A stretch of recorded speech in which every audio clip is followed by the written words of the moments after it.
time for the Spoony One! Wrestling show! It's time for the Spoony One! Wrestling show! Well, the Royal Rumble. A lot of comments on Twitter basically demanding to know what I thought about the Royal Rumble. Thing is, you know what I thought about the Royal Rumble, because I'm guessing it pretty much matched what you thought about the Royal Rumble, because this is one of the rare cases in which pretty much everybody had the same thoughts about the Royal Rumble. In some cases, even more so.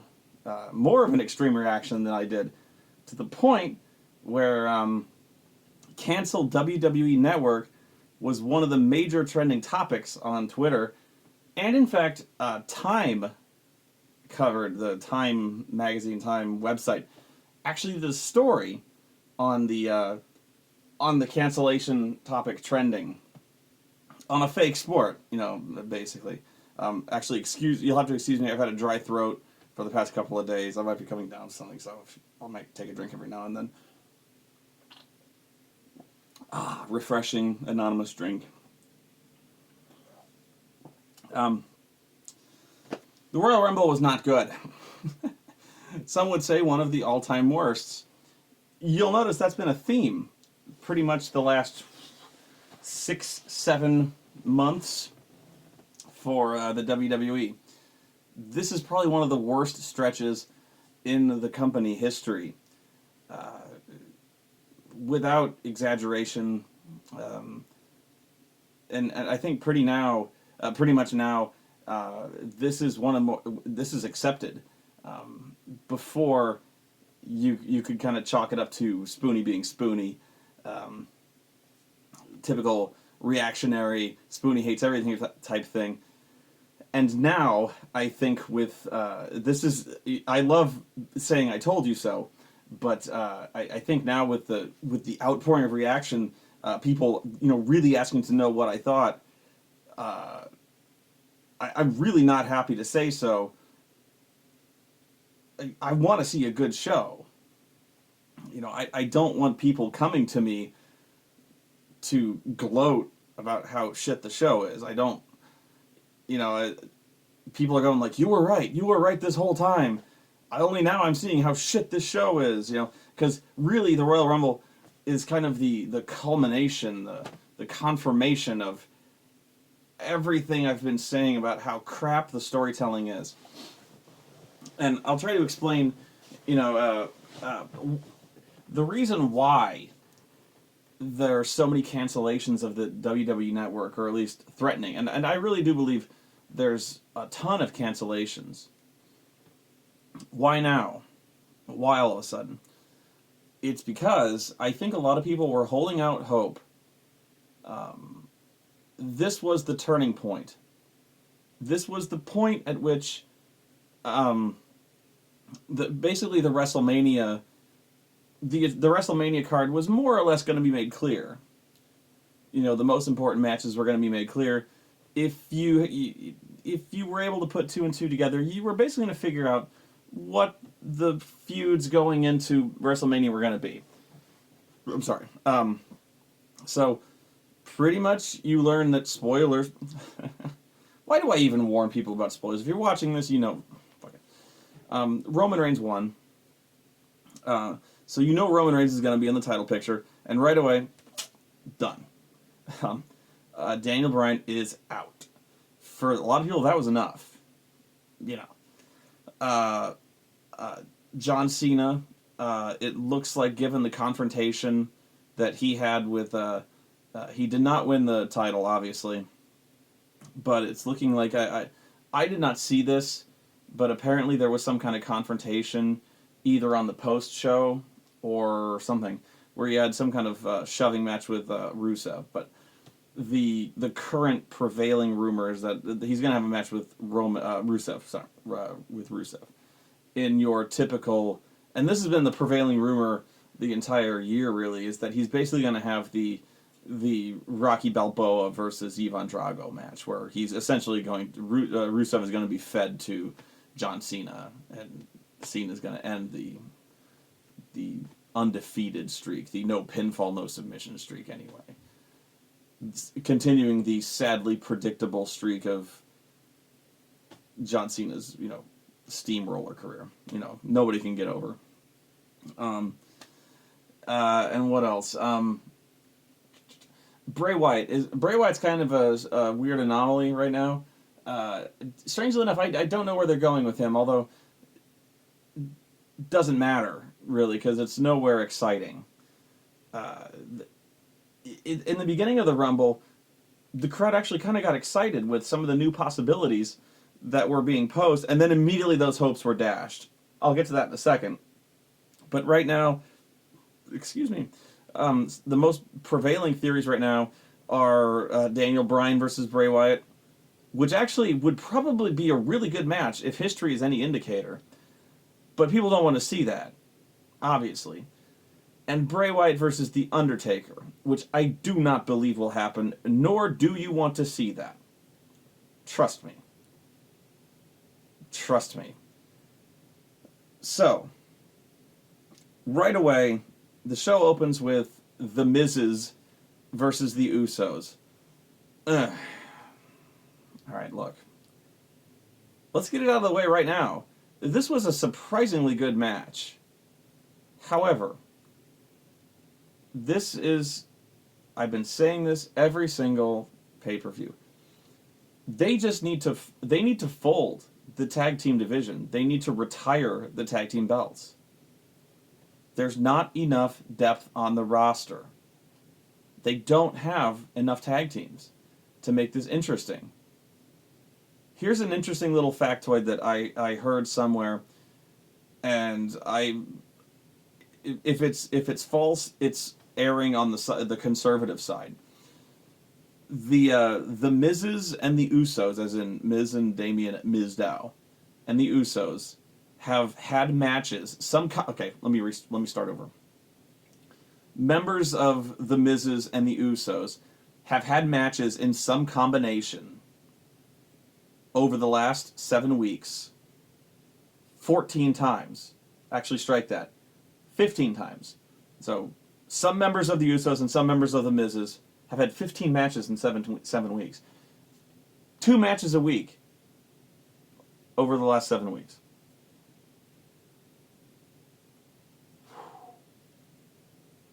Basically a match on Raw and SmackDown every week.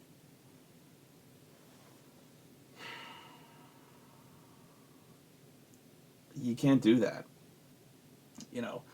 But the thing is, that's been the way that it's been for every tag team feud for the last essentially year and a half, if not more. It's just every time they do a feud, they just transition a new tag team into the opponent's slot against the tag team champions. And then they just do every combination of tag team partner, and then they just keep feuding the tag teams over and over and over again. Maybe do triple threats here and there, do 6-mans, something like that. And it's just over and over and over again. And then they do one pay-per-view where one team goes over, but it's like a tainted win, and then they're like, well, we have to do it again. But this time the other team goes over, because no team can ever go over. No team can ever be decisively better. Except in the case of the Usos over the Wyatts, because they crushed the Wyatts over and over again. I don't get it. I don't know what the Wyatts ever did, but they had to split them up. Whatever. I'm going around in circles. But so is the tag team division. It's just they go back and forth. Nobody is they trade wins. They trade wins over and over and over again. I would figure the win-loss record is essentially even. And it's just boring. I fell asleep twice during this pay-per-view. April woke me up so I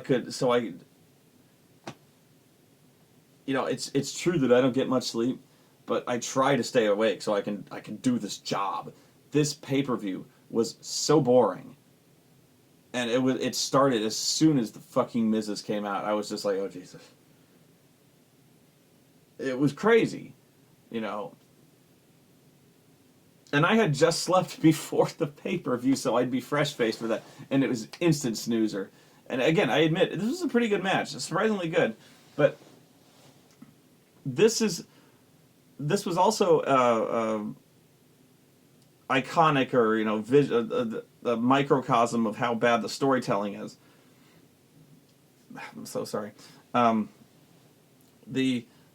how much, in some ways, the crowd is part of the problem. The crowd cheers for Mizdow, and they shouldn't. The crowd is demanding Mizdow, and I don't think the crowd knows what they want. In many ways, when it comes to Mizdow, it's kind of like, I know it's kind of like Dolph Ziggler in a bit of a way. You think you want Mizdow, but you don't. You want Mizdow until you actually have gotten him, and then you realize he's just okay. You want Mizdow because you can't have him. And that's actually, they're booking him right in that way, because he's doing that character. Miz is doing the character where he doesn't want to be upstaged, so he tags him in for 10 seconds. You're like, yay, and then he tags out. That's classic. But at some point they have to split up, and hopefully, thank God, they're hopefully going to split them up very, very soon. Unfortunately, once they split up, what then? Okay, you've got Damien Mizdow. What the fuck happens then? He's going to beat The Miz, maybe. Nowadays, with the storytelling as bad as it is, Miz is probably going to beat him. But let's just say Mizdow beats him. Then what? I can pretty much promise you that Mizdow is going to go right back to the bottom of the list and start jobbing to guys like everybody. He's going to be beaten by Dean Ambrose. He's going to be beaten by he's going to go back to looking like a fool. He's going to go to the mid-card hell, so to speak. He's just going to lose to everybody. He's going to go back to being the intellectual savior of the masses, because his babyface character is terrible. All he's got is that silly clown mode. Can you think of anything else he can do once he's free? Because I can't. This gimmick is all he has. And that's sad. And this gimmick is, this gimmick hurts everybody that it's involved with. It makes Miz look like a fool. And he is a fool. It makes no sense. It makes no sense as it is. The commentators look like idiots because they're making it, they think it's cool, and they're telling you it's cool, therefore it is immediately uncool. They're pointing out the plot holes in the angle itself. I think they actually point out, why is Miz the one in the ring all the time? Aren't stunt doubles supposed to be the ones taking all the punishment? So why is Miz... And I know he doesn't want to be upstaged, but that's why he's trying to hog all the spot, trying to hog all the glory and stuff like that. But he has to make, oh god. Then you have the problem of, I keep going back to this, but this is no less valid. The Usos, who they're trying to put over as the most, basically a tag team dynasty, one of the longest reigning tag teams in the history of the company, who have beaten scores of men. One of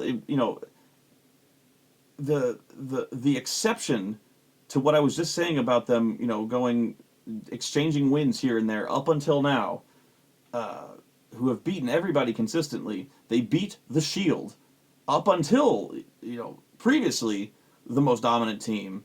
They never should have broken up the Shield, but, they beat the Shield. Nobody could beat the Shield. Now they're being taken to the limit by these fools. Okay? They're being taken to the limit and beaten fairly, essentially, by by this idiot and another idiot who is literally taking pratfalls on the ring apron and on the outside of the ring for no reason. Every time the Miz takes a suplex, he suplexes himself on the outside. Every time Miz takes a hip toss, he hip tosses himself on the outside mat.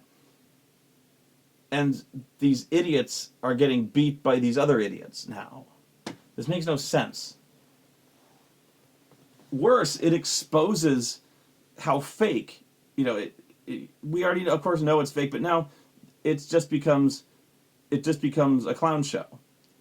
Because this, Miz, Sandow is outside of the ring taking bumps for himself on the much more painful outside part of the ring. He's just power bombing himself on the athletic mat outside, which hurts way worse than the mat inside. He's diving off the top rope and superplexing himself and shit like that, howling in agony, all this stuff. I remember he eliminated himself from a battle royal for the United States Championship after Miz, which I would have sworn that he was going to do this in the Royal Rumble. After Miz got eliminated, he would throw himself over. And so, talk about making this a complete joke, making this look entirely fake.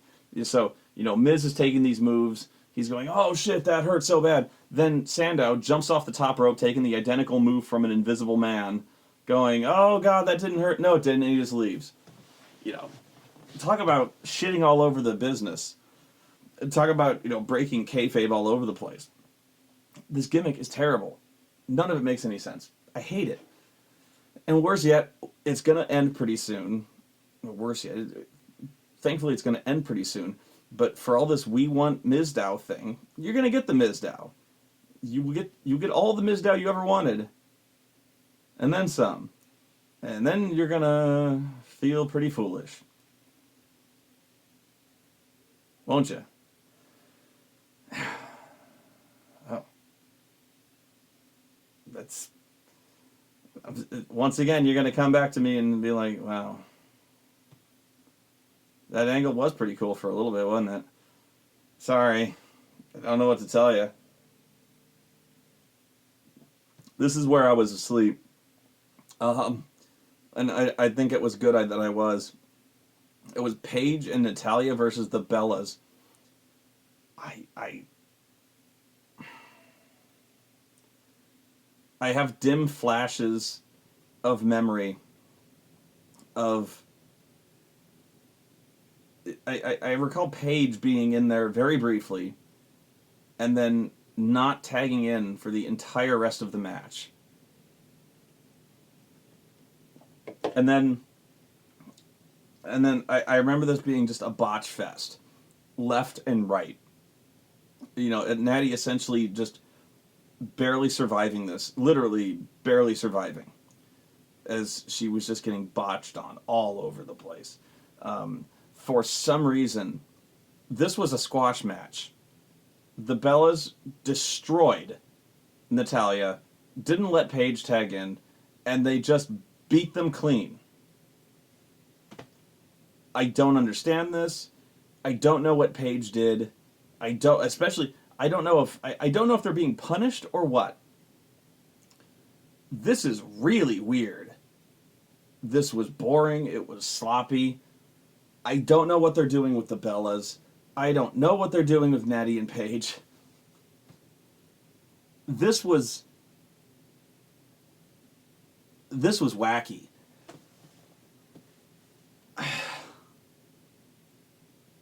Does anybody know what's happening?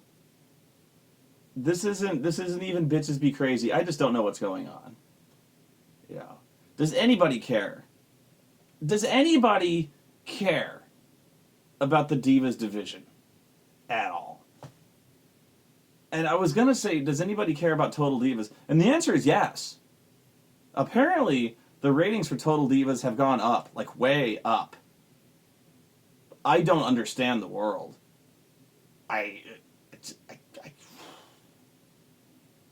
You got me, man. I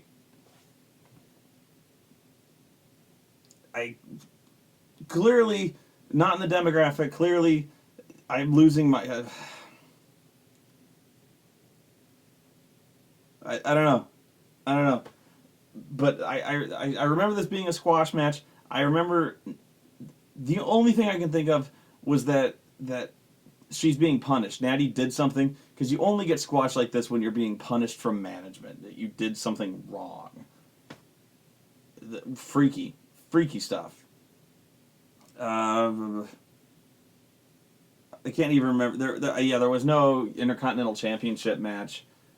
Be thankful for that, because he would have lost. God, if there were other matches that they flew past. Can you blame me? Jeez Christ. I should just skip to the Royal Rumble. I know I'm not doing a very good job of recapping this, but my God, this was horrendous. You know, really, the Royal Rumble... okay, the title match. This match was... Really, I think if they just switched the order of the Rumble and the World Heavyweight title match, people would have walked away from this with a much different opinion of the show as a whole. Because this title match was fucking amazing. And who'd have thought that, right? They had 3 of the best talents in there. And by the way, anyone who consistently says that John Cena sucks, watch this match and tell me that again, because he almost always brings his fucking A game to these title matches, and that is no less true here. Anyone who says John Cena sucks is wrong. He has problems, as does anybody, with his performance, you know, in terms of characterization, in terms of selling, stuff like that. There's always room for improvement. I have my own issues with the guy, but in terms of athleticism, even in terms of his wrestling skill, in terms of his ability to interact with the crowd, in terms of even improvisation, he's a great performer. He's a really good wrestler, and he knows how to carry a match. He knows how to call a match. He was great in this match. Brock was great. Seth was great. This was a fucking amazing match. You know, Cena, Brock have always worked well together. And they told a fantastic story here. My prediction was almost completely wrong. My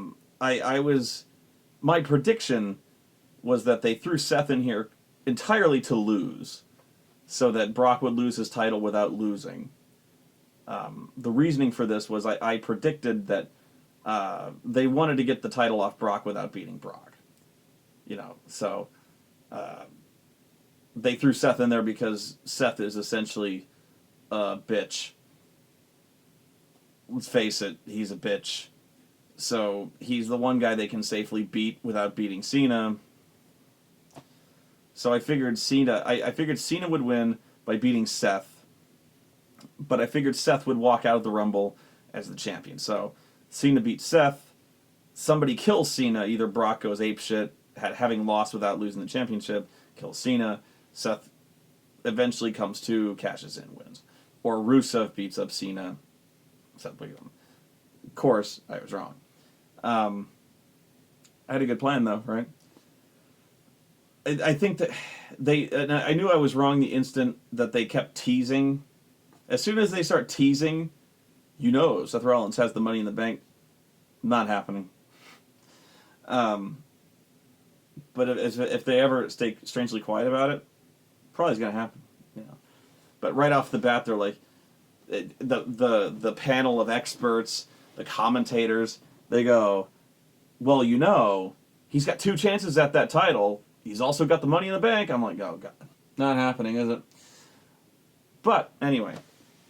The story here, obviously Seth Rollins is the Weasley motherfucker who's always, you know, he's always the guy who, you know, kind of slithers to the back, never gets directly involved, but he's always waiting for that one, you know, he's he's the opportunist.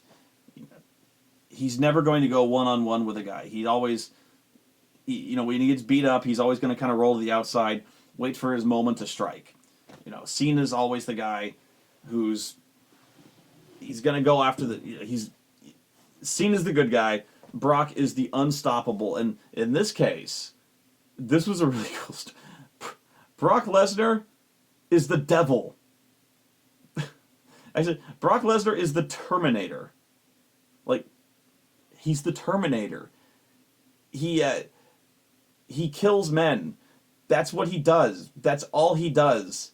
He can't be stopped. He'll find you, and he absolutely will not stop until you are dead. And that was the story of this match. So, it starts off with a pretty traditional format where immediately Seth just fades. He just goes bamf, and he's gone. And you see him kind of lurking outside of the ring. He's like, "Oh, you two go at it. Go ahead." And so Cena's going, okay. So they, him and Brock start fighting. Immediately, Brock starts kicking his ass, with the German suplexes and stuff like that. And Seth, of course, starts picking the bones when he can. But it soon becomes apparent that Brock starts kicking Seth's ass as well. The Stooges come in.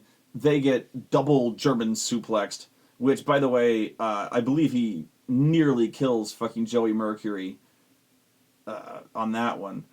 He almost kills Seth Rollins. There's a weird spot where he's in the corner and he's going to German suplex Seth, and I don't know if there was some kind of cross-up with the way the spot was going to be, but I think he was supposed to do a thing where he's grabbing the ropes to block the suplex. So they're going to do a thing where he tries to lift them. Seth goes he grabs the ropes and like, "No, you can't suplex me." And Brock goes like, "No." But so after 3 tries, he muscles him up and suplexes him. But instead, Brock starts to lift him. Seth grabs the ropes like, "No," but Brock doesn't know maybe that he was supposed to not suplex him. There was going to be a spot where he blocks it. So instead, he goes to suplex him. Seth tries to block it, but Brock meets resistance and then just keeps going. He's like, "Ah!" So Seth, he tries to hold onto the ropes, and then he just gets ripped off the ropes. But the problem is, he gets ripped off left arm and then right arm, and then he twists in midair and gets suplexed onto one shoulder. And it looks like if there was ever a good way to fucking tear your rotator cuff or separate your shoulder, I could have sworn that he did it. If he got injured out of that match, that was how. In fact, I'm still wondering if he's hurt. He looked fine. He wrestled fine, but these guys really do work hurt all the time, and they fight through a lot of pain. And, this might not even started hurting until he got done with the match. So, sometimes they don't report this stuff. I'm not saying he's hurt. I'm not saying that they're covering anything up. What I'm saying is, I am stunned if he's not hurt. That looked fucking ugly, that suplex he took. That was fucking gross. Brock sometimes could be pretty sloppy. That looked like a crossed up spot. That was bad. On the other hand, that's why you watch Brock Lesnar, kind of, is because when he fucking suplexes you, it looks like it kills men. And that's kind of why you like him, is because he's unlike any other guy in the business. And yeah, it's kind of because he's a sloppy wrestler a little bit. It's when he hits the ring, he's gonna hurt somebody, and it makes the pro wrestling thing kind of real in a little bit of a way. It's not that I'm wishing anybody gets hurt. That's not it. But he adds that mixed martial arts type of like credibility to his style. You know, that it was that whole Cena thing where he beat the crap out of Cena, you know, and you're like, oh shit, he fucking hurt that guy. You know, he knocked him out, so to speak. So when he fucking did that to Seth Rollins, you're like, oh shit, whoa, he made that suplex look like he like legitimately hurt that guy instead of being like a dance move, you know. Kind of a weird middle thing. I'm not saying I'm happy he did like that, but that looked like it fucking hurt. He even did like normal suplexes. Like a normal fucking suplex, where normally, you know, you just kind of pick up a guy and you fall backwards. He picked the guy up, like, he picked the guy up into like a normal suplex position, and then sort of like threw him over his head. I've never seen that before. To where he made a normal suplex look like a death blow. What the fuck is with you, man? And these look safe. Like, they looked safe, but I've never seen a guy deliver a normal suplex that looked like it had devastating impact. That's Brock Lesnar, man. I love this guy. It's going to be a loss when this guy leaves the company. It's a big loss. He's the first guy in a long time who has had any kind of credibility, really. You know, that kind of in-character credibility that he is the destroyer of men. You know, they're going to lose something when it comes to this guy, and this match is evident of that. Wow. Anyway, so the story is, Brock is just unstoppable. He is this guy who might as well be a cyborg. He's literally throwing two men at once. Something Cena can do, but just effortlessly. He's essentially no-selling everything. So it becomes evident that this normal format of, you know, the normal triple threat format is, you know, you throw one guy into the ring and two guys fight until one guy gets tired. You throw him out of the ring, two guys fight. That's just kind of the way triple threats are fought. So as Brock is just kicking the shit out of everybody, it's almost like Cena and Seth look at each other and are like, this motherfucker is from the future. You know, we hate each other, but this dude is, what the fuck? And it's like they kind of do one of those, and it's even like the crowd is in agreement in a way. You know, normally when two heels decide to team up on somebody, they go boo. And even though Brock has essentially turned to babyface, they turned Brock babyface when he fucking F5'd the entire Authority. Well, they did. You know, Brock is this unstoppable beast. It made sense for Cena and Rollins, who were getting just destroyed, to look at each other and be like, oh, this can't stand. And so they go on this, they start to just do everything they can to kill this dude. They start just throwing everything they can at him. So there's this one spot I was yelling bullshit at, but it was kind of funny. Cena delivers the FU. Brock essentially either no-sells it, or he just kind of like does the Rock version of selling the Stone Cold Stunner, where one time The Rock took the Stone Cold Stunner and did this thing where he just sprang back to his feet, selling it like he was a cartoon character, where he's like, duh! You know, he's just kind of staggering around on his feet. So Brock takes the FU and like almost rolls to his feet, like, woo, basically no-selling it. He turns around, Cena immediately FUs him again. Brock no-sells it again, turns around, Cena FUs him a third time. Brock rolls to the outside of the ring. I'm like, this is amazing. I can't even remember. Then Cena like pursues him outside.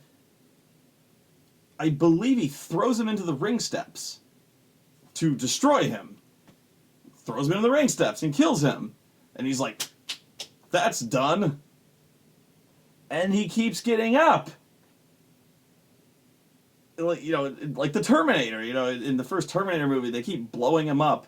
And then from the flaming gasoline truck, the Terminator shambles up like,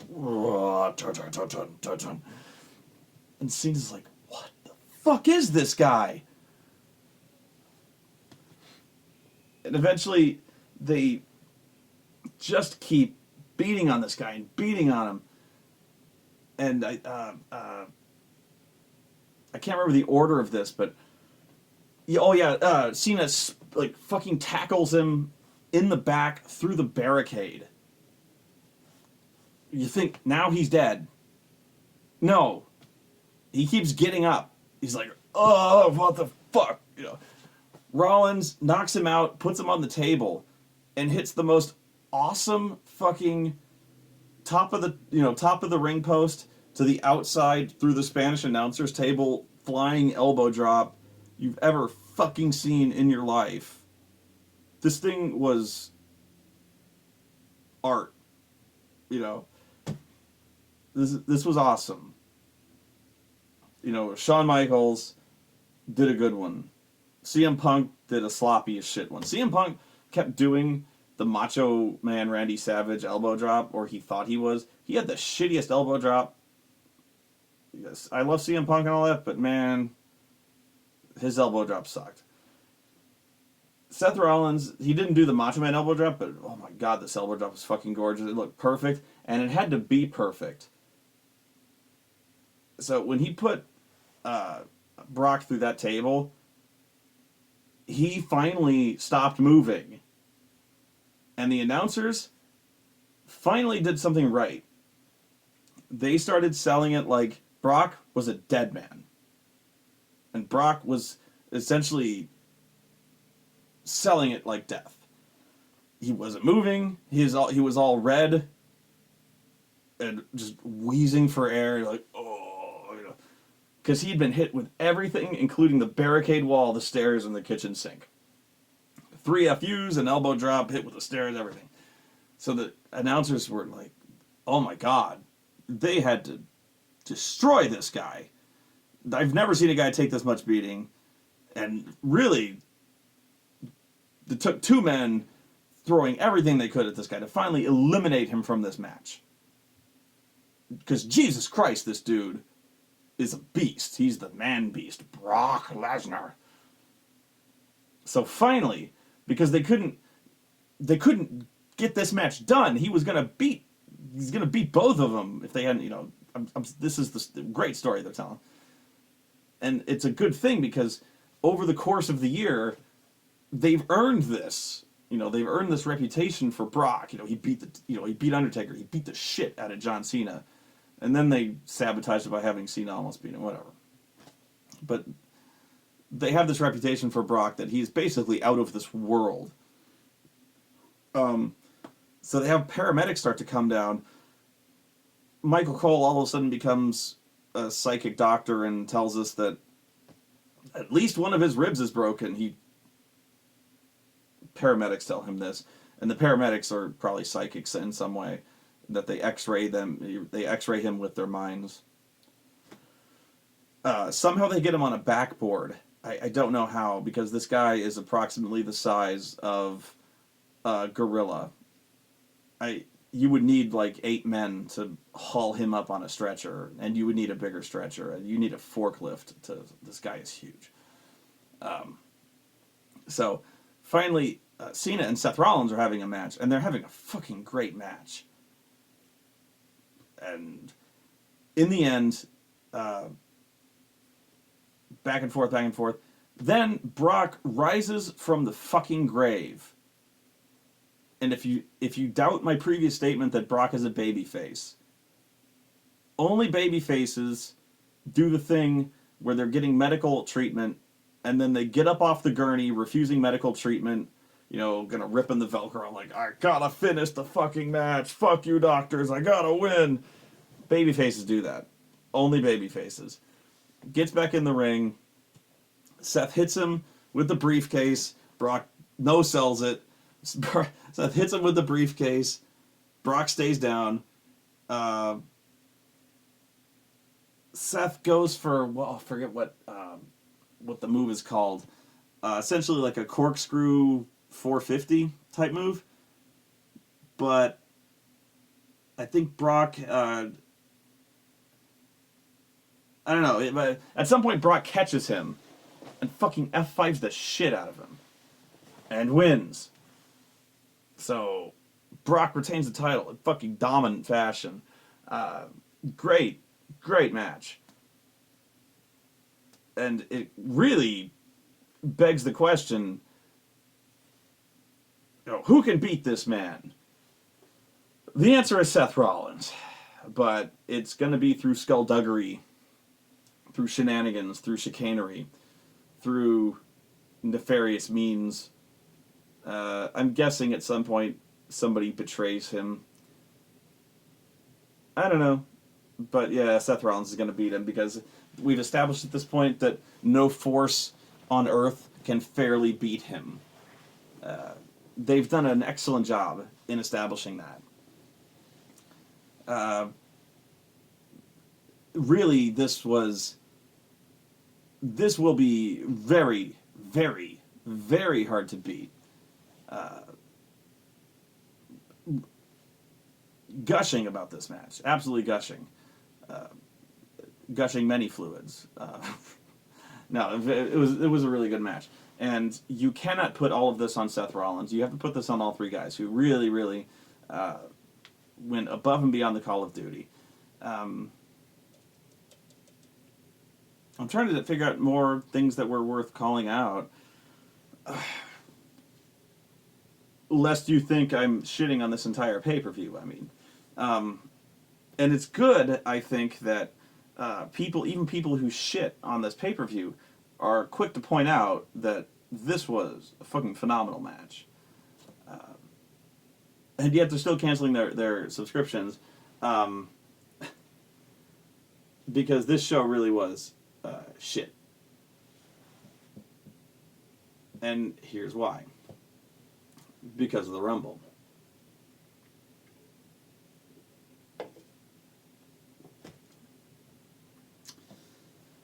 It has to do with the storytelling.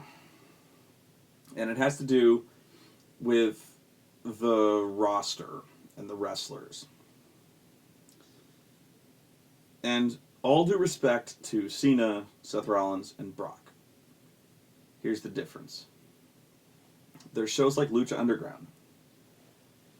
And there was the Aztec Battle Royal in Lucha Underground. And at the time, I knew right off the bat that when I saw that I went, there is no way in hell that the Royal Rumble will even come close to approaching the awesomeness that was the Aztec Battle Royal in Lucha Underground. The Aztec Battle Royal is essentially their version of the Royal Rumble, which was fucking amazing. As good as Brock, Cena, Rollins was, it was a really, really awesome match. However, it just kind of stood on its own in a really shitty show. But we also came to the pay-per-view and all the pay-per-views before it to see a really good story being told. And to see the guys we want to see, be properly utilized. If we just wanted to see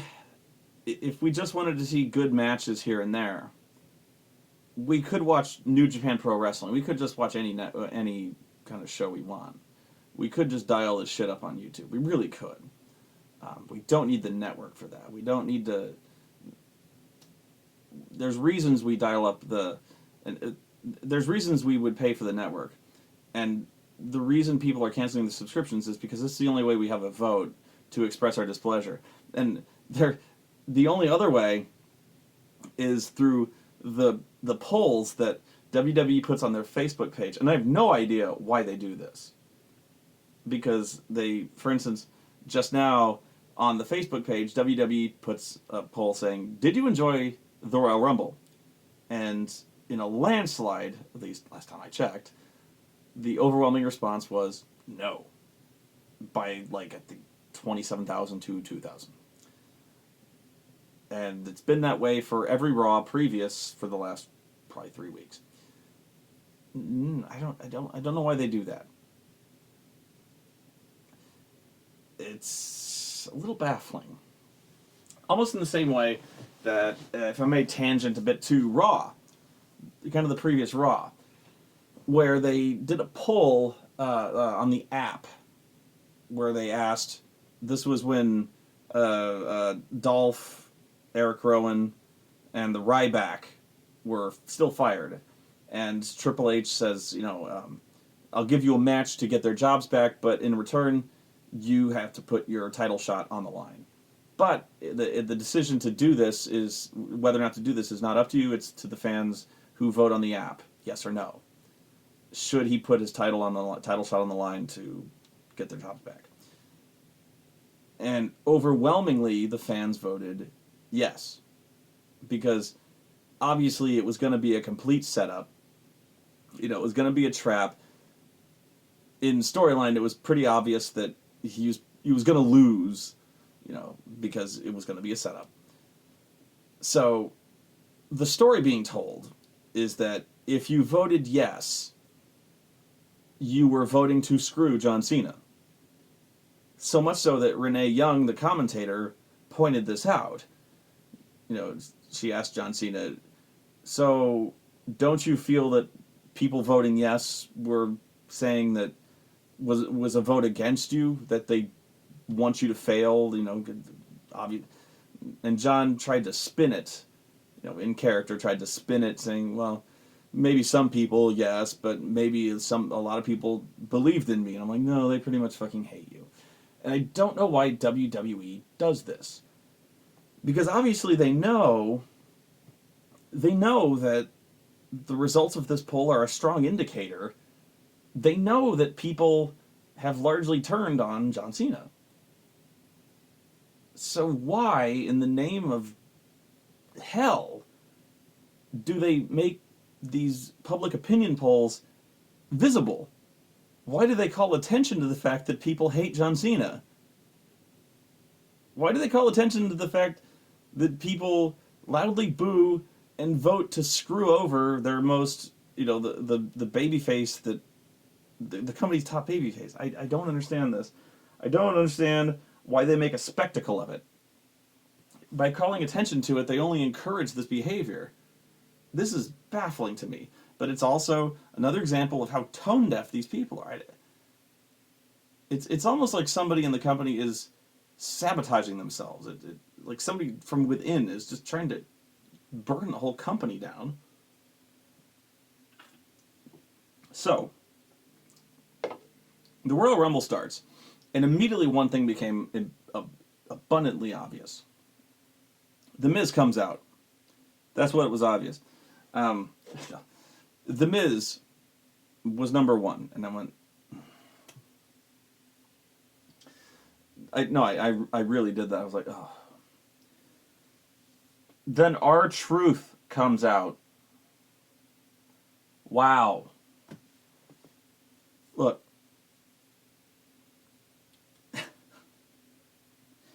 Way to kill your momentum there.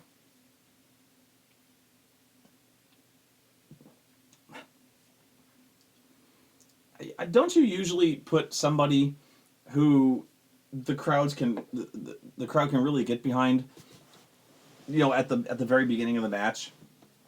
Like CM Punk was number one at the last one. Somebody they can really root for at the beginning. I'm not saying it had to be Daniel Bryan. I'm saying somebody very popular that they can root for from number one or number two. Then they put the Miz and R-Truth, and of course R-Truth had to do his entire fucking annoying goddamn rap in the ring. The only way that could have been salvaged, and I was begging, I really thought, and I think everyone thought, that the Miz was going to dump him in the middle of his shitty rap. because he had his back turned to him the whole time, going, "What's up? What's up?"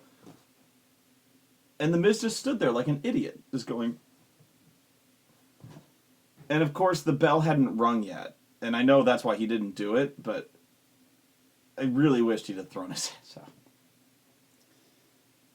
This was terrible. And then nerd after dweeb after pointless geek came out. And then Bray Wyatt came out.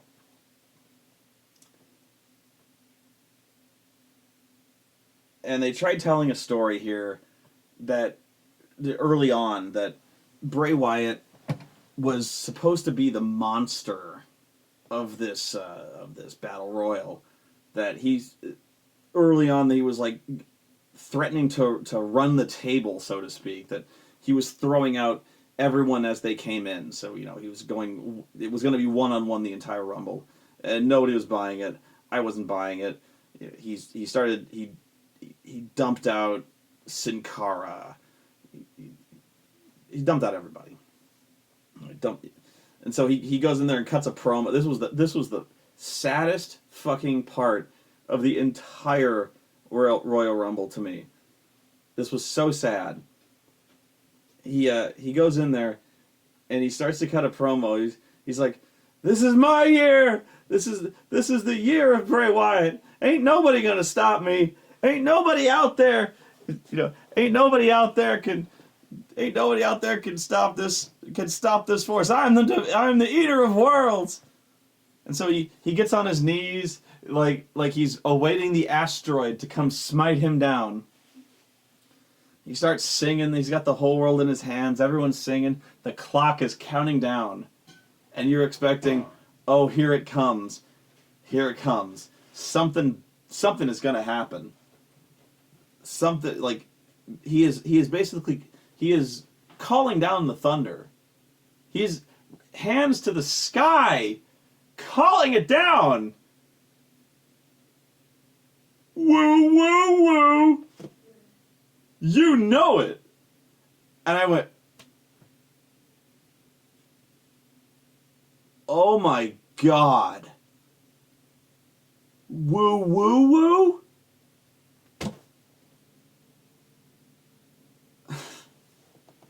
Oh, no. Zach. They put, after all that, they had the opportunity to put anybody in that spot. I was expecting something shocking. I was expecting something that Bray Wyatt was going to have his arms outstretched. I'm the eater of worlds. Ain't nobody can stop me. And then something would happen, and he'd be like, oh shit. Like, oh no. Oh no. No, it's like, woo, woo, woo. So so Zack Ryder comes out. And the commentators are putting it over like it's this big victory. It's this triumphant return. He's returning from shoulder surgery. This is his big chance. He gets dumped immediately like a fucking geek. Because he is. Welcome back, Zach. Jesus Christ. Thanks for playing. Way to have him fucking return. Bravo. Even if you were excited to have him back, well done. Well done to have him come back, all neat and shiny. He's in great shape. He's looking good. He's got this great story. He's come back. He's better than ever. He made his triumphant return here. Oh, and then he's dead. He's gone. Wow, you just fucking crippled his comeback. Thanks a lot. And you can have him lose in the Rumble. You can. You still can have surprising debuts in the Rumble. But wow, what an underwhelming fucking... Oh, wow, that was not the time. That was not... Oh, Jesus. That was the funniest And saddest thing, the funny saddest moment, I was expecting something godlike to occur and said, woo, woo, woo.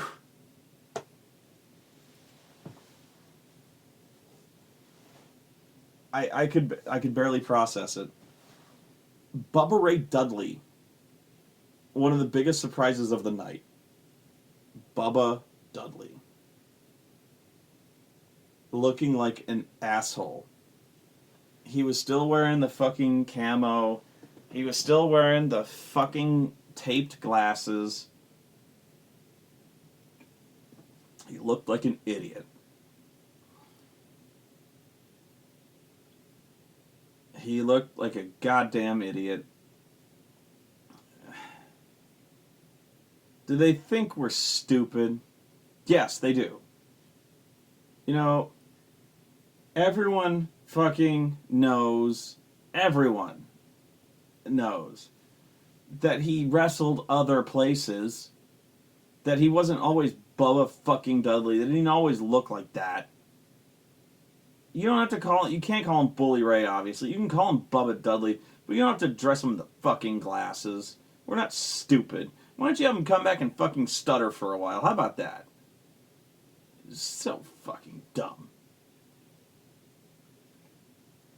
The worst part is R-Truth is there, and he does the get the tables gimmick with R-Truth.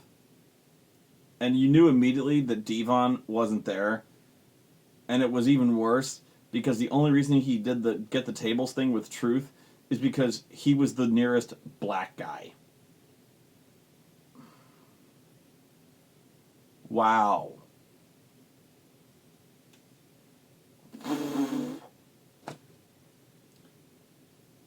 This was horrible. This is when it started to sink in. Well, it started to sink in earlier, but it just became more and more dire as clown after joke after dweeb after loser paraded out, and it just got sadder and sadder. And you just started sinking lower into your chair. Fandango comes out. Adam Rose comes out. Nobody you care about. Oh no. DDP comes out. DDP Yoga. DDP Yoga is put over stronger than most of the people who actually work for the company. He's hitting diamond cutters on fucking everybody.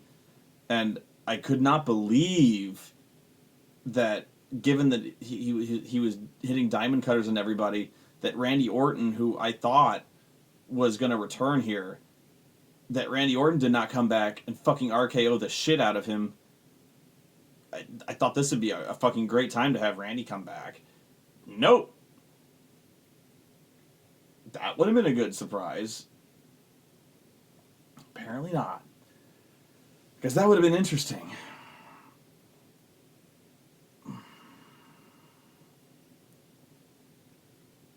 Kofi, Big E, Curtis Axel. And honestly, looking back on it, Curtis Axel would not have been a bad choice to win this thing. I'm trying to think. And then Daniel Bryan. You know what? I'll come back to this. As this went on, I realized one of the main problems. I knew this before, but this is probably where it became obvious to you. Even if you didn't know how to articulate it, your brain did. You realized at that moment how sad and how weak and how pathetic and how uncredible, how the lack of credibility, the lack of depth in the WWE roster. They're all losers in terms of whoever comes out whoever comes down that ramp, for just what I'm saying, is a loser in character. Their character is a loser. So whenever their music hit, you just didn't care. So when The Miz came out, you're like, eh. Then R-Truth came out, and you're like, eh. Adam Rose, Kofi, and you kept seeing Cesaro. I like Cesaro, but the thing is, he's been killed whatever. Titus O'Neil. And Titus O'Neil, I think, what the rumor is that they were going to try to have him tie Santino's shortest ever Rumble appearance record of 1 second. So, and he fucked it up. He botched an over the top rope bump. So I believe it was like Roman Reigns and Dean Ambrose were gonna clothesline an over the top rope, and he fucked it up, or they fucked it up. I think he fucked it up. But so the gimmick here was that Titus O'Neil sucks. Thanks. That's a great gimmick, is that you suck. And yet, when it's great when the gimmick is you suck, but you suck so much that you failed at sucking. So you blew your chance at sucking. That's great. Well, wow, Titus, I don't see much in your future. Justin Gabriel left the company. Fandango. The Matadors, had they come out, you wouldn't have cared. Goldust and Stardust, you might have cared a little bit, like a few months ago now. Bubba Dudley, strangely enough, one of the more popular options, popular entrants, but you didn't care. There's nobody in the fucking company that you give a shit about. Why? It's because they don't book anybody to be a strong contender. There's nobody that you consider, there's nobody that has been pushed to any level. It's the same people who are at the top all the time. There's a certain number of people who are protected that generally always win, and then everyone else is at the same level. Everybody. Everyone else just trades wins. One guy wins. Whenever they're feuding, one guy wins, and then they have another match, and the other guy wins. They have another match, and the other guy wins. They have another match, the other guy wins. And so everyone essentially has the same win-loss record, except Dolph Ziggler, who always loses. And then the Intercontinental Champion always loses. And the U.S. Champion always loses. Yeah, so with rare exceptions, everyone just kind of trades wins. So the problem with that is that when everyone trades wins, everyone, the roster is a flat line. And there's no interest anywhere. Beep. So as entrant after entrant comes in, beep. That's the pulse of the WWE right there. It's not good. And that's why I started falling asleep. Twice. There's Adam Rose. Nobody cares. Daniel Bryan was number 10, I think. Yeah. Here's what happened. He gets knocked out fairly quickly by Bray Wyatt. And this was a shocking elimination, and one that infuriated the crowd and infuriated a ton of people on Twitter who were horrified and offended and pissed off, especially that they said that he should not have been eliminated, especially not so quickly. Yes, he actually should have. If anything, he should have been eliminated almost immediately. And I know right away you're going, what? What? Why? In fact, he should not have been in the Rumble at all. If he was going to, they should have waited until after the Rumble to have him return. But if he was going to be in the Rumble at all, they should have had him eliminated as quickly as possible.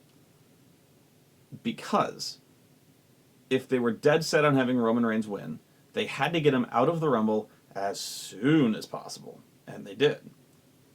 Because they knew that Roman Reigns was going to get booed. They didn't know how bad. Clearly, they had no idea how bad. But they knew he was going to get booed. So I think their reasoning was, we have to get rid of him early because they're going to hate it and they're going to boo like crazy. But if we get rid of him early, they're gonna get the anger out of their system. You know, they'll boo for a while, but they'll get over it because they like Roman Reigns. So it'll die down, and then they'll start to realize, you know, hey, Roman Reigns isn't so bad. We like him. But that's the reasoning. And if you were booking it and you were trying to get Roman Reigns to win, that's what you'd do as well. And if I were doing it, that would be what I would do as well. You needed to get rid of Daniel Bryan as quickly as possible, because in the hopes that the crowd would get all of that out of their system as quickly as possible. You know, they would hate it, they would boo, and hopefully they would learn to get over it. You know, they would get all that booing out of their system and accept it. You know, and they'd be like, well, we like Roman Reigns too, it's fine. But it's not that easy. You know, it's just not. But that's why they don't understand. And that's been pretty consistent. You'd think they would have learned from last year. So what else to say about this? Because that's really the story of this, is the epic tale of Daniel Bryan and Roman Reigns. What else to say about how this ended? Except for the fact that trying to think of if there's any other really shocking eliminations. Really, yeah, after Daniel Bryan got eliminated, the crowd turned on the match. They turned on everybody, as you'd expect.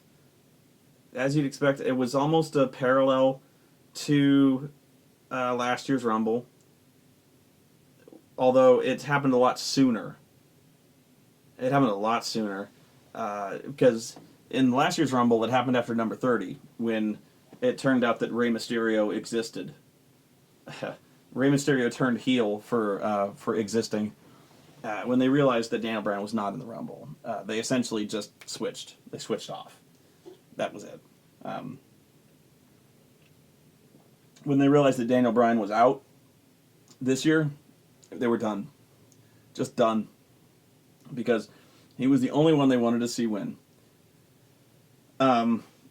Surprisingly, when it came down to the Final Four, which was the Big Show, Kane, Corporate Kane,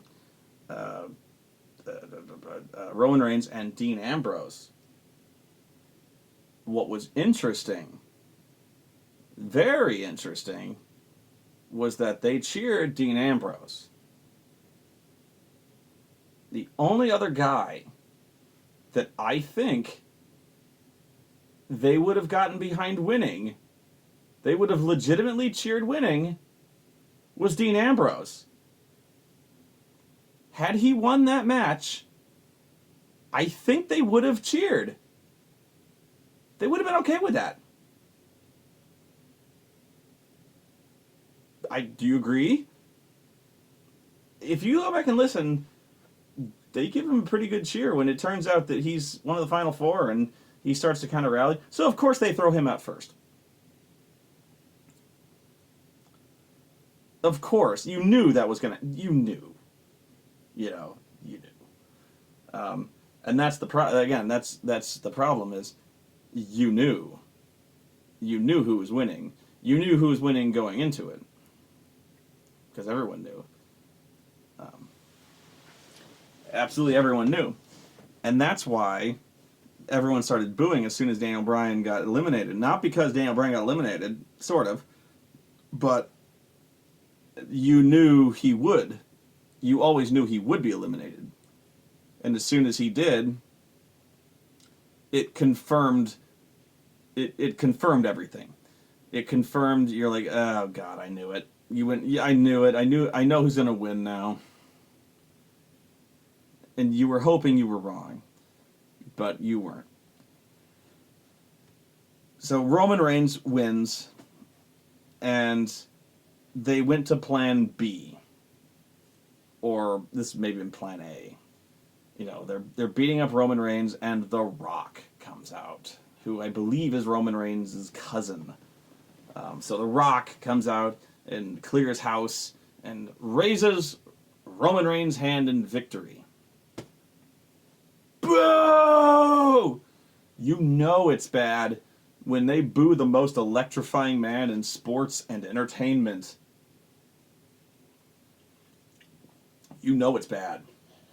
And I think what'll be the most enduring picture of the year, whereas last year, the enduring picture was, the most enduring picture was shocked Undertaker guy, the shocked black Undertaker guy. Like, I can't even do the face. This one very well could be bewildered Rock face, where he's raising Roman's hand and he's like the booing immediately begins and he's like he's looking around going like, what the fuck? Like, this was, what the fuck are you, this was not supposed to happen. What? You're, what? Like, I'm the Rock. What the fuck? Yeah, bad times. And what obviously the first thing you have to remember is this is not Roman Reigns' fault at all. Where this started was they gave him horrible promos. Look for a video called, I believe it's called Looney Reigns. Oh my God. Those are the promos they gave him. Stuff about how he's Superman, how there's a beanstalk and he climbed a beanstalk and there's a big show and he suffered succotash. And it's clear that they're not letting Roman Reigns be Roman Reigns. They're writing his promos and they're trying to make him into John Cena. Yeah, and wow. Wow. And John Cena is bad enough. There's John Cena had a line just last week where I don't even know how he did it, but he somehow like he said something about how Triple H and Stephanie had taken the business and set it on fire and turned it into ash. And then he somehow turned that into calling them a pair of ash holes.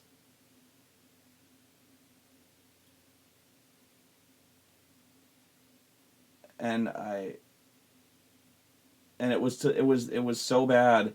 It was like it staggered me, like it made me physically stagger back, and I was like, oh, somebody wrote that. Somebody got paid to write that. Whoa. That same person is writing Roman Reigns' promos. And they're writing him to be just as cheesy as John Cena. And wow. And so people know that. People realize that, and it's not that Roman Reigns is delivering them poorly. Nobody could deliver those promos well. Not even John Cena. And that's why people are turning... That's one of many reasons people are turning on John Cena. Is that these promos suck. And part of the reason is he's delivering them poorly. But the promos suck. I may have said this before, and not everything was better in the old days. That's not what I'm saying. But you go back and you look at the personalities in the old days. You could not have personalities like the Nature Boy Ric Flair, and I always go back to the Macho Man Randy Savage, one of my favorite promos of all time. You could never have guys like that today, because they would script them.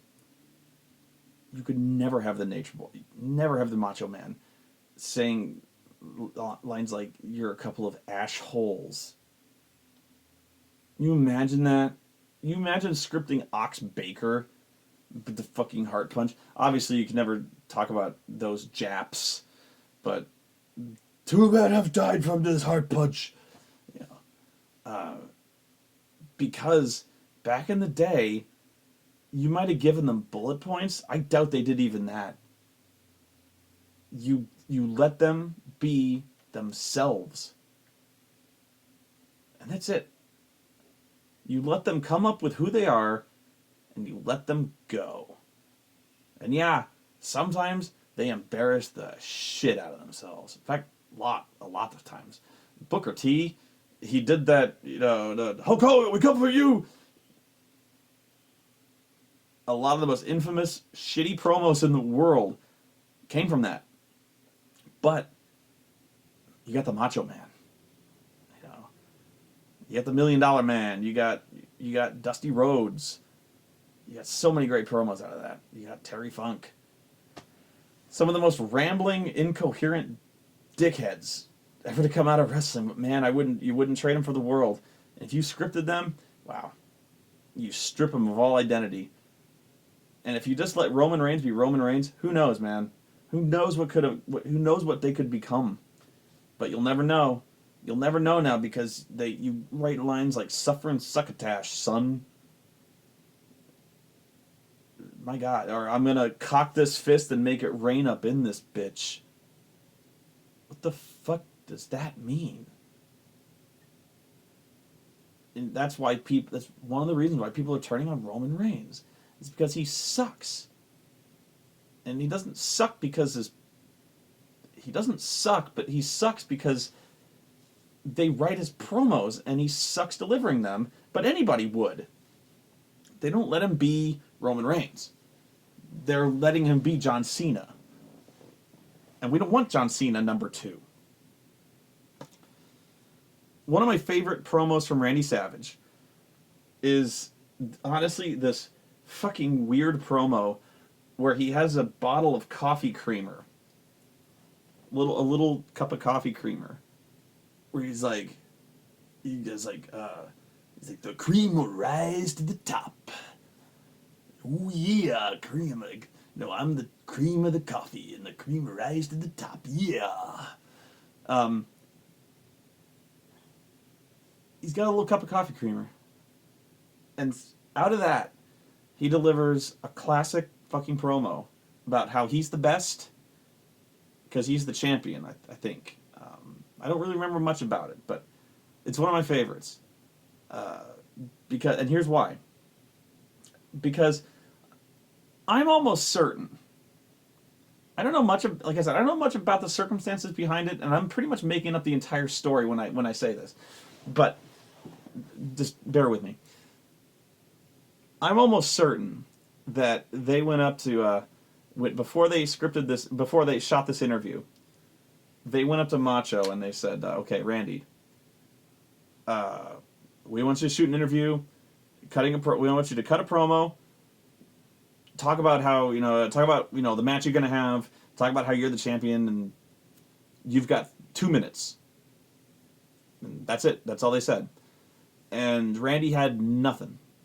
He had nothing prepared.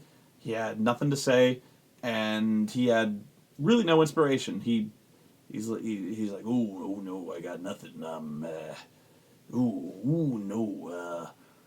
And he's looking around. He's in an office, really.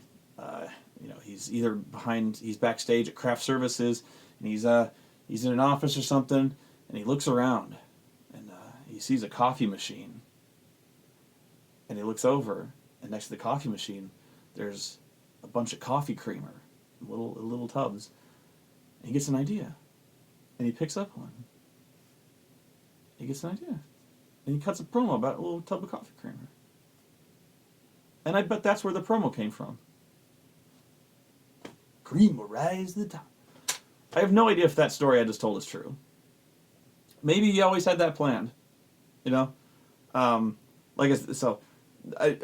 made that whole thing up. No idea if it's true, but I like to think that, you know, because it seems like it was improv. It seems like they just said, like, Macho, you got 2 minutes, go. He looked, oh geez, I got nothing there, you know. Boop. And just like that, I bet he could have done that. I bet he did that. Because he's the Macho Man, you know. Because back then, guys were allowed to cut promos off the top of their head, and they could do that. And that's why he was one of the best, you know. And nowadays, they're all scripted to the word, down to the fucking word. I doubt nowadays any one of those guys could do that. And yet, on those reality shows like Tough Enough or whatever, you know, they tell them to, all right, son, you know, let me hear you cut a promo on the other guy. And they expect them to improv a promo, and they suck. And I'm like, well, what do you expect? You know, who cares? Who cares if they can cut a promo? Because they'll never be expected to improv a promo. You're going to script everything they fucking say anyway. I don't know. So yeah, I am probably entirely wrong about the Macho Man. You're probably going to tell me that, you know, oh my God, they had cue cards. Anyway, yeah, you think a second of the Nature Boy was fucking scripted? Hell no. Nowadays, still no. I doubt. I think if they handed Ric Flair a script, he would tear it in half and elbow drop it. Which is probably why they don't have Nature Boy on camera that much. But Roman Reigns. Hey, that was a tangent worth going on. So, here is why I think people hated the end of the Rumble. And actually, it is not because Daniel Bryan didn't win. You think it is, but it's not. Not entirely. It's because the storytelling is horrible. It's been consistently horrible. And if the only reason is because you wanted to see Daniel Bryan in the main event, you're doing it for the wrong reasons. You're being a blatant fanboy, and that's the wrong reason. If the storytelling was any good, then you'd be able to recognize it. And if they were telling a good story, it wouldn't matter.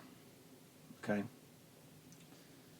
It would be earned. You know, Daniel Bryan would have a proper place in the storyline. The title picture would make sense. You know, Roman Reigns, his place in the card would make sense. But here's why you don't like Roman Reigns in the main title picture. It's because he's the top babyface right now. He's the top babyface right now. But he's not your top babyface. Daniel Bryan is. Now, the top babyface is... How to explain it? Okay. You're being manipulated and you know it. Okay? And the top babyface of the company is the one who obviously is getting the biggest push. He's the one who's protected. He's the guy who's getting the Hulk Hogan type of treatment, you know, where he's obviously the guy who is being, the company is getting, the future is built towards this guy, you know. And maybe it wasn't always as obvious. Maybe it was, maybe it wasn't. I was a kid back then when it came to Hogan. Maybe it was really obvious back then, maybe it wasn't. I don't know. But when it comes to Roman Reigns, it could not be more obvious who they have chosen as the next guy. You know it, and I know it, and everyone watching this knows it. And that's the problem. He's been chosen for you, whether you like it or not.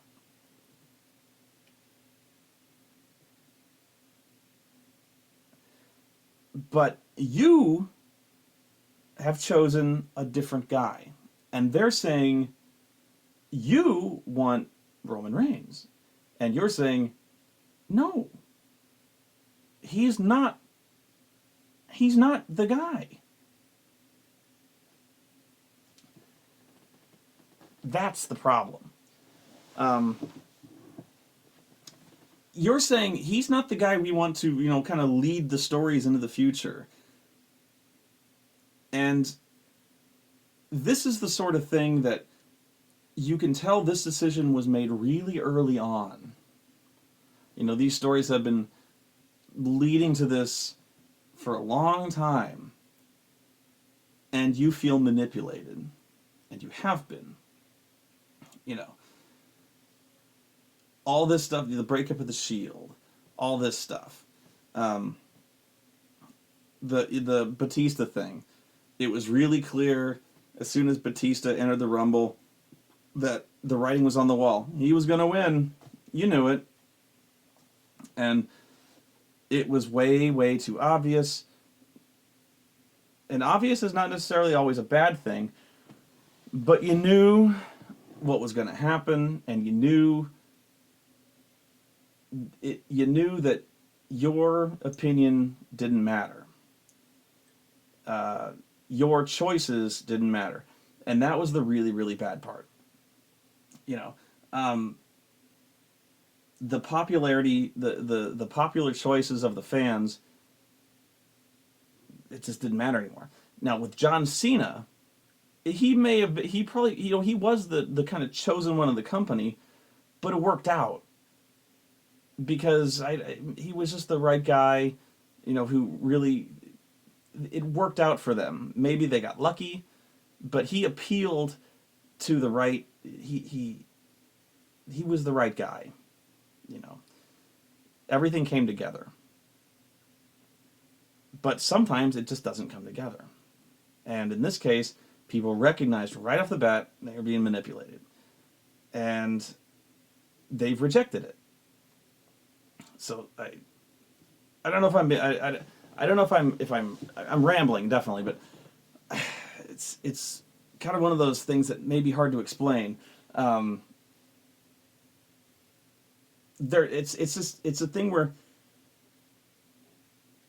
I think even they know it, and they don't know how to deal with it. They know that Daniel Bryan is supposed to be the top babyface. They know that you like Daniel Bryan more than Roman Reigns and John Cena and all of them. But they think maybe that you don't know what you want. And to a degree, I've been telling you that some of the guys that you think you want, you don't want. So, in some ways, they might be right. And in some ways, I think I might be right. And, so in some cases, they're right. And so, in some cases, you don't know what you want, I think. But, in many ways, they are so completely tone deaf. And in this case, when it comes to the top babyface, I think they can change your mind just by repetition or browbeating you into submission. They can't change you. And the more they try, the more you're going to rebel. And the last thing they need from you is rebellion. Because what you do is you cancel subscriptions. You stop watching. Because then they start telling you what you want. You get Vince McMahon on stage yelling, come on, have some fun, damn it. That's not what you do.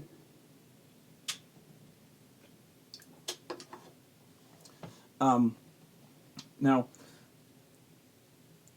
even when Daniel Bryan is, you've chosen, when you want Daniel Bryan to be your number one, when he's your favorite, that's not to say he always has to be champion. He doesn't always have to be in the world title picture. He doesn't always have to win. But he should always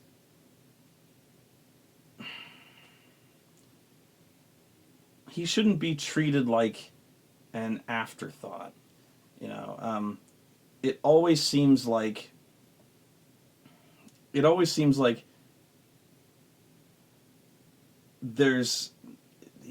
a low priority. He always seems like they're resisting.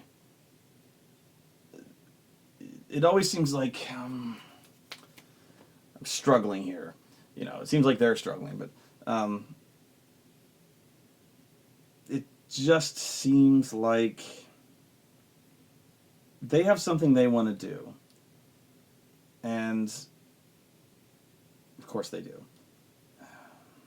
Digging a hole here. They have a very clear idea of what they want to do. And when the crowd has a favorite, when something happens, when something magic happens, when a new star is born, or when a star falls, when the crowd rejects something, as they have, they don't know how to adapt. They've completely lost that ability, or they don't know how to. They don't know how to exploit it.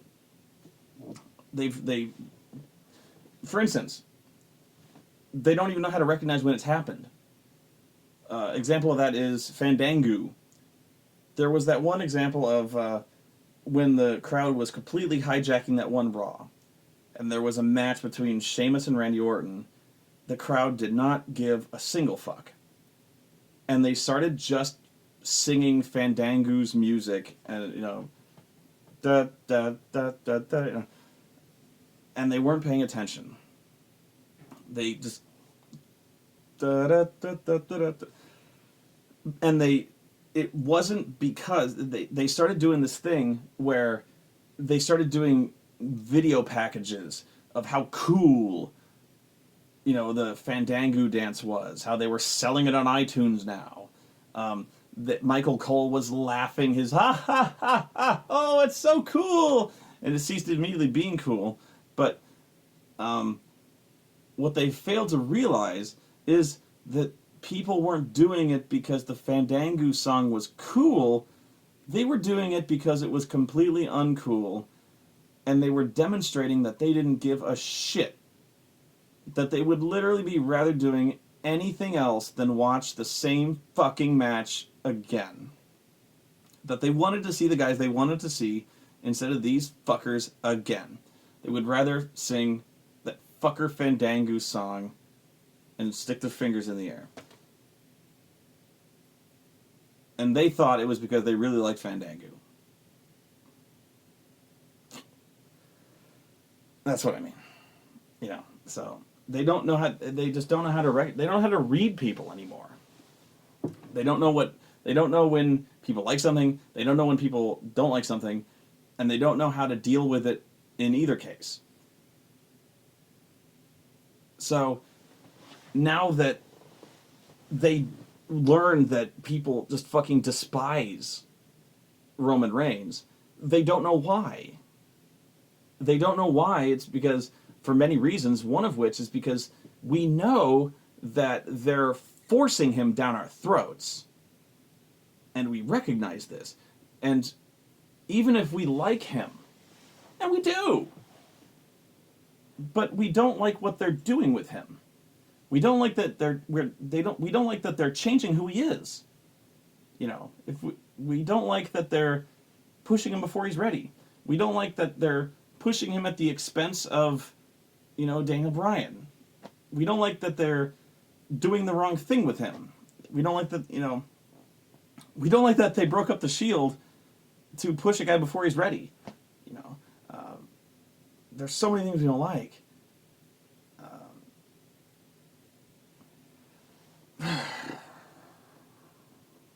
And we don't like the fact that we're being manipulated and told that we're wrong for booing this guy. And so what's going to happen now is they're so confused. The Rock is so confused. Why are you booing this guy? I don't get it. And they're going to misinterpret why. The finger pointing is going to begin. But the finger pointing is not going to be internally. And I do wonder who it's going to be towards. Is it going to be towards Roman Reigns? Is it going to be towards you? Is it going to be towards like the Philadelphia crowd? Because that's usually what it goes to. Usually it's going to be like towards bizarro world crowds. Like it's usually Canadian crowds or New England crowds. Crowds who usually boo baby faces or cheer heels. They call it Bizarro World. So they might actually chalk it up to Philadelphia joining the Bizarro World cult of heel crowds, which will just, instead of taking any kind of real self-assessment of, gee, maybe we're booking this like shit. Or they could just start pointing fingers either at Roman Reigns and saying like, wow, maybe it's Roman Reigns who, maybe we're not scripting him enough, right? Maybe we need to give him even more screen time, maybe we need to give him even more promos. Maybe we need to have him beat Daniel Bryan. Wow, that's an idea. Maybe he isn't credible enough. Maybe they don't really believe that he was deserving of winning the Royal Rumble. Like, I know, maybe if he beat a former world champion like Daniel Bryan, then people would like him. That's how they would think. I don't know what to tell you. But when it comes to Daniel Bryan,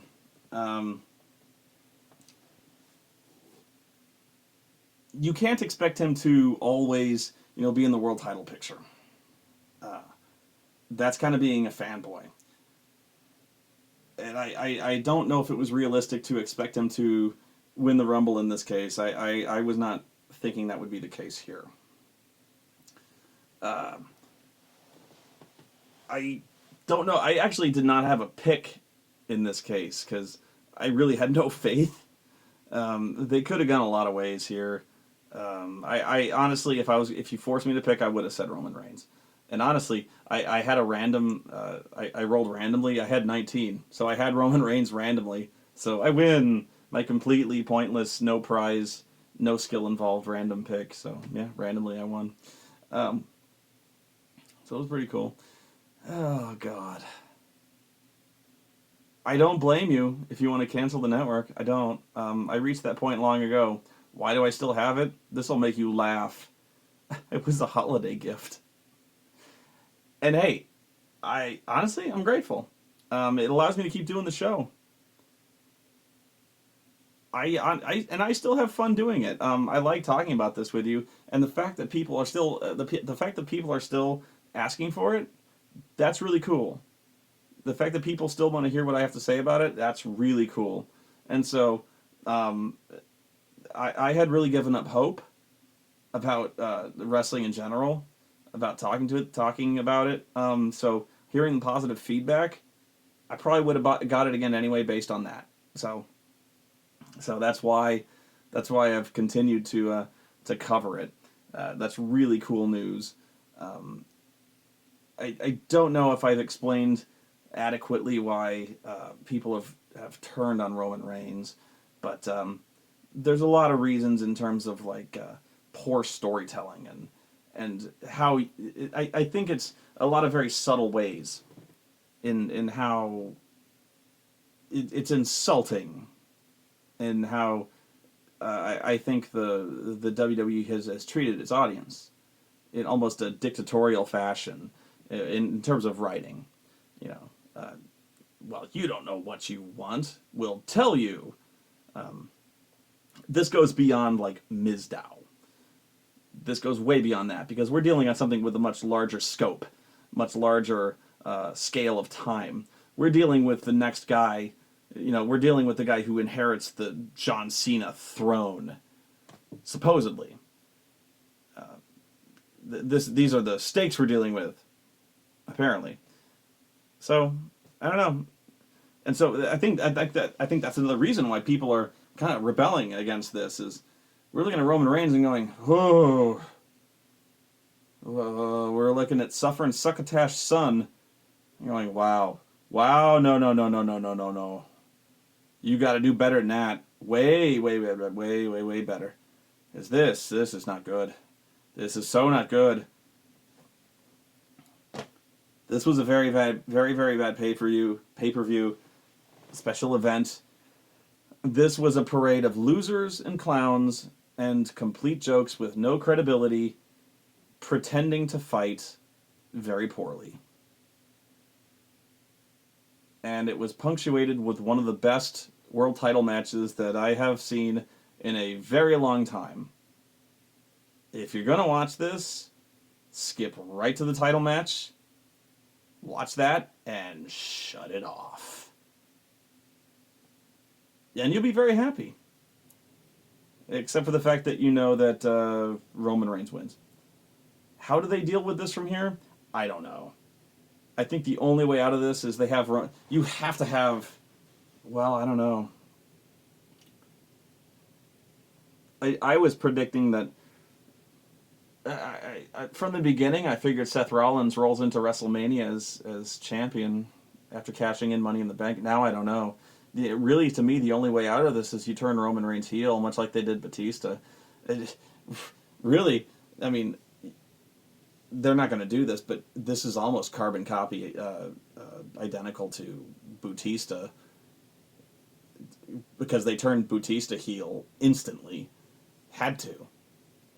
They've completely turned on Roman Reigns. I don't know how you save this guy. I knew this would happen. I told you this would happen. If I told you they'd put Daniel Bryan in the Rumble, they will destroy Roman Reigns. And they did.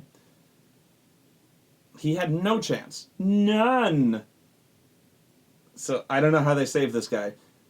I would like to say I'd like to say they have something in it. They don't. They don't have any idea. They've never had any idea what they're doing. They did not predict this kind of backlash. Oh my God, they had no idea how bad this backlash would be. If they didn't learn anything last year, they certainly won't learn anything this year. This is crazy. This is fucking crazy. And the only way I think they'll know, the only way they know how to get out of this is to turn Roman Reigns heel and either turn Seth Rollins babyface or just keep it Brock and Roman Reigns and keep Brock babyface and then have Roman Reigns beat him and then have Roman Reigns be a heel champion. That's actually not a bad idea. But that changes everything for Seth Rollins. But that's the only way I can think of to get you out of this. Yeah. On the other hand, that may cure us of the really shitty Roman Reigns promos, because then at least he stops cutting those shitty, fucking, pandering, babyface, laughy, jokey, numbnuts promos about giants and magic beans. So, all in all, long term, this could be a good thing, except for the fact that it pretty much destroys Daniel Bryan's chances at Mania. On the other hand, really, if they do Bray Wyatt and Daniel Bryan, that was a really good fucking match at that one pay-per-view they fought. I can't remember what it was. TLC? Was it? I don't know. It was a really good match. I mean, really good. I'd check it out. Anyway, I have gone on long enough and psychoanalyzed way too much and probably made less than 0 cents.